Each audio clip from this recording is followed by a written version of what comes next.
Hello everyone and welcome to a video about the Squid Game token. So this is about a Netflix television series, which yeah, you can see it in the background what's happening. I'm going to stop that now because YouTube will demonetize this video for sure if I'm showing the next few seconds, because it is quite violent. So I've watched this television series and a week ago maybe. So it's like Battle Royale in Korea, pretty much. It's a derivative of that. So, yeah, they have a token. Well, someone made a token with this thematically. It's this is what you can see on PooCoin. Now, this is the chart of the token, and it is really weird. I never seen it, anything like this before. Basically, what's happening is that people are buying it, and after every buy or every two buy or something like that, there's always a sell.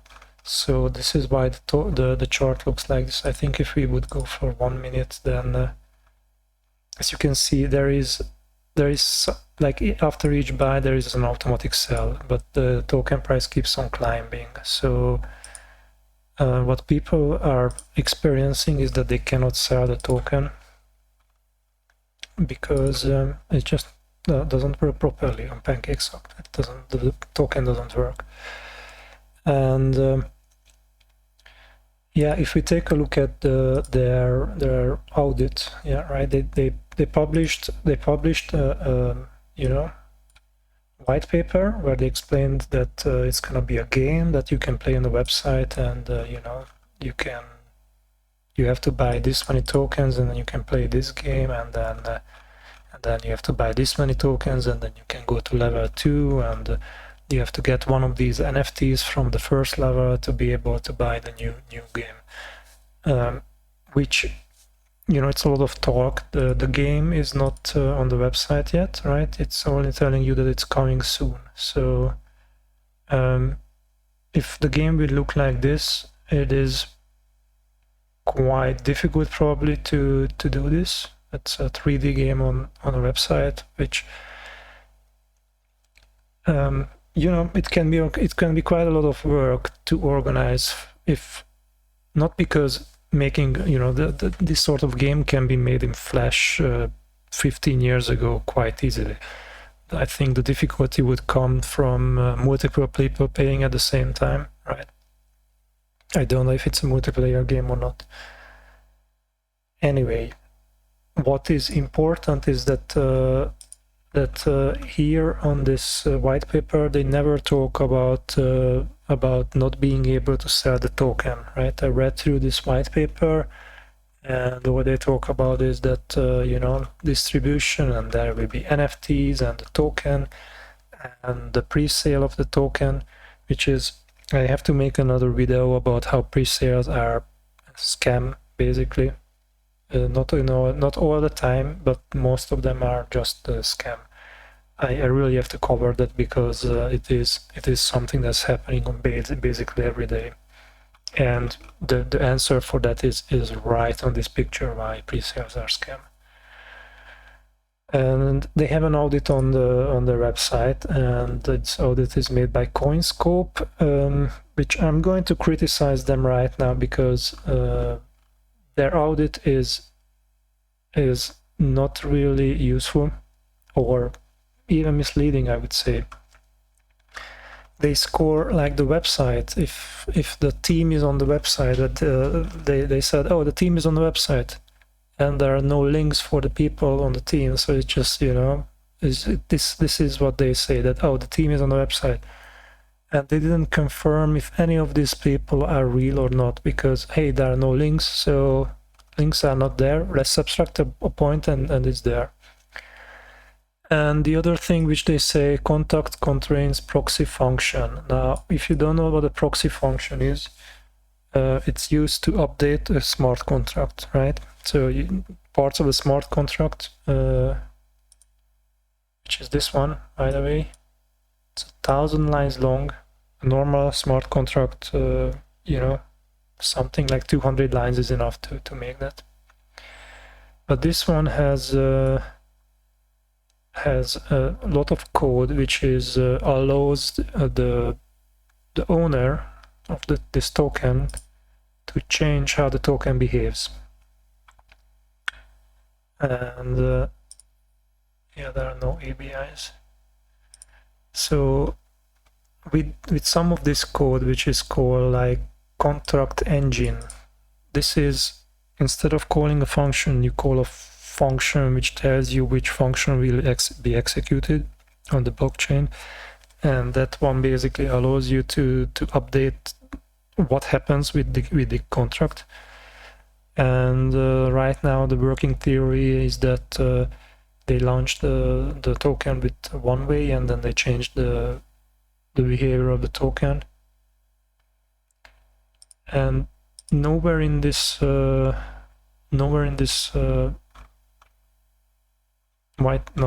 white paper, nowhere in this audit are they talking about that this proxy function basically can be exploited by the developers. So they go with a contact score of 62 out of 65 because, you know, like they reviewed everything, and then the total score of 92 out of 100, which says, oh, you gold badge, low risk. No, this is wrong.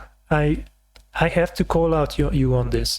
If the contract has a proxy function, the contract score is 0, because that means that the developer can change how the contract behaves, and they can take everyone's money. They can, so, you know, rugpull them or make it like this, that you can't sell the token, right?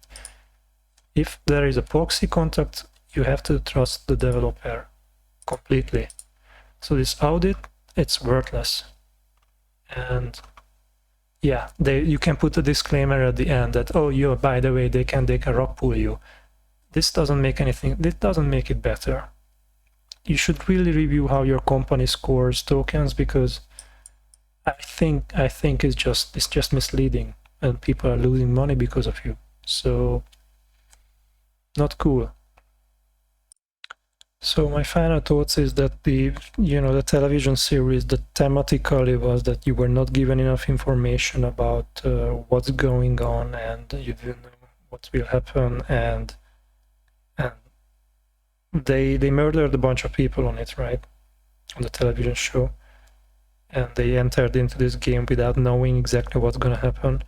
So thematically it is fitting, because this is, you're buying a token which you don't really know what's going to happen. They tell you that, oh, there will be games or whatever, but you can't sell the token. So let's take a look at pricing. How much would it be to participate in this game? So to get to participate in the level 6, which the game in the television series at 6 levels, so I have to assume it's the last one. You need 50,000 Squid token, which is about $156, which, yeah, they tell you here that you need to get that, or entry fee. Is that going to be subtracted from your wallet, maybe? So maybe you have to buy this level, and you have to buy this level as well, and this level. Then we are talking about maybe like 30,000 tokens, from the top of my head, this calculation, 300. What I can tell you now is that 7,000 people bought this token. There is some sort of buyback mechanism where each buy will generate, yeah, let's take a look at one transaction, right? So this unfortunate fella probably bought the token. Oh, he bought several times and transferred it. But this is how his transaction looks like. Oh, okay, his transaction looks normal. Good. This might be the owner. Let's take a look here. All the top holders seem to have normal transactions. Let's take a look at now how a PancakeSwap transaction looks like. Looks like this. What you can see here is you input money in this case, this is about $1,000 inputted, which is then transferred into several different wallets, and you get the Squid game. So this is why you have to do your research on a token before you start buying it. I think you shouldn't participate in this, and I think I can call it a scam, because on the website nowhere does it say that you will not be able to sell your token. So my rules are simple. This is not, you know, if you are asking people to put in money, especially if you're asking to put in this much money, it's not a game, and you are not treating it as people are treating it as an investment within cryptocurrency. So your white paper is misleading. Your audit is misleading.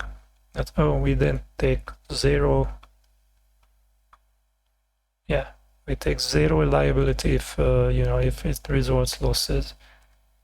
Yes, it will probably result losses for many people. So I'm going to call it a scam. You should just pass, like just pass. If you want to participate in something like this, go and buy a lotto, all right, in your local shop. They will take your money gladly, and you might, you know, get a bunch of money. This has been the Shitcoin Detective. I hope you enjoyed this content. Take care, everyone.